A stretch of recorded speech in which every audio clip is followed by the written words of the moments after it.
உலகத்தில் பிறந்த நாம் ஏன் சாகணும் அதுதான் கேட்டார். மண்ணில் எல்லா வேலையும் மண்ணில் தான் இருக்குது.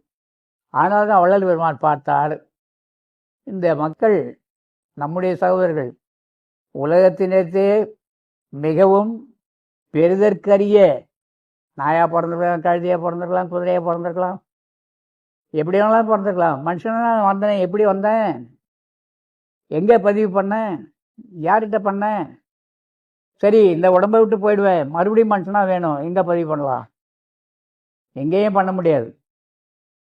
உலகத்தில் மிகவும் பெரிதற்கரிய மனித தேயத்தை பெற்றுக்கொண்ட நம்மவர்களே வள்ளலார் எழுதார். யாரா? நம்மவர்களே. காலம் உள்ள போதே கடவுள் நிலை அறிந்து அம்மாயமாதல். நம்முடைய உள்நிலை என்ன? சிவராமன் பேசிட்டு இருக்கிறான். சிவராமனுடைய உள்நிலை என்ன? உள்ள இருந்து யார் பேசுவான்?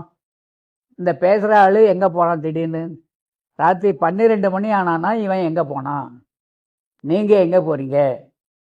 திரும்ப காலையில் 4 மணி 5 மணி 6 மணி ஆனால் எழுந்திருக்கிறீங்க. எழுந்திருப்பது யார்? உங்களை படுக்க வச்சது யார்? இதைத்தான் இந்த ஞானிகள் உறக்கத்திற்கும் விழிப்புக்கும் இடையே உள்ள நிலைதான் உங்களுடைய உண்மையான நிலை. அது என்னன்னு பாரு. இரவுக்கும் பகலுக்கும் இடையில இருக்கிற இடம்தான் உங்கள் இடம். அதான் சொன்னாங்க. வள்ளல் பெருமான் எழுதுவார், ரா பகல் இல்லா இடத்தே வெண்ணிலாவே நான் இருக்க எண்ணி வாடுகின்றேன் வெண்ணிலாவேன்வார்.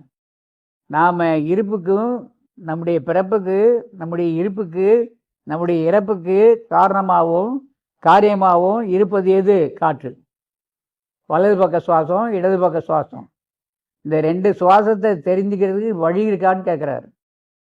இந்த சுவாசத்தை தெரிஞ்சுக்கோ, இதனுடைய ரகசியத்தை புரிஞ்சுக்கணும். இந்த ரகசியம்தான் இந்த உடலை நடத்துகின்ற மிகப்பெரிய ரகசியம். அதை பாருன்னு சொல்லி தான்